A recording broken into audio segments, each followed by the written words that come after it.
পাড়া মহল্লার সব ছেলেমেয়েরা বিয়ে হয়ে যাচ্ছে, আমার তো বয়স আর কম হলো না, আমাকে একটু বিয়ে দেওয়ার ব্যবস্থা করলে কি হয় আপনার? সারা জীবন তো খালি ঘুরে বেড়ালাম আর এটা কর ওটা কর, সারাদিন কাজের উপর কাজ কাজের উপর কাজ। এখন তো বয়স হয়ে গেছে, এখন তো আমার বিয়ে করার দরকার। আপনার যেভাবে হোক আমাকে এবার কিন্তু এই মাসে বিয়ে দিতে হবে। তো কাজ কাম না করলে টাকা পয়সা না হলে বাড়িতে বউ নিয়ে এসে খেলাবি কি?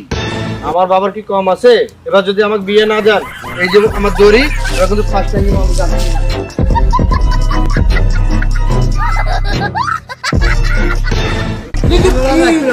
ছোট ছোট ছেলেগুলো বিয়ে করি, বাচ্চা কাচ্চা নিচ্ছি, হ্যাঁ, আর মোক এখন বিয়ে দিয়ে দিচ্ছে না, কত বয়স হয়ে গেছি, বা পাড়ার পরিবেশের লোকজন আসি মোক আসি খালি ঘুরে ঘুরে করে টাকা করছে, কিন্তু বিয়ে দেয় না।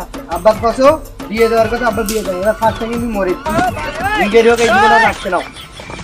না না না বাবা, না না এই কাজ করিস না, তুই এই কাজ করিস না। না, আমি এই এই কাজ জীবনে করিস না, না রাখবো না না না না, মরিস না বাবা, তুই মরিস না, তুই আমার একমাত্র ছেলে। না, এই জীবনে আর রাখবো না বাবা। না বাবা, তোকে গাছের দড়ি দিয়ে মরতে হবে না, তুই আমার সাথে আয়। হ্যাঁ আমার সাথে, আমিও তোকে দেখি।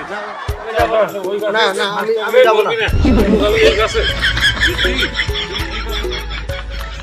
তুই এক কাজ কর, দড়ি এই যে গাছ এখানে উঠে পড়, উঠে গলায় দড়ি দিবি।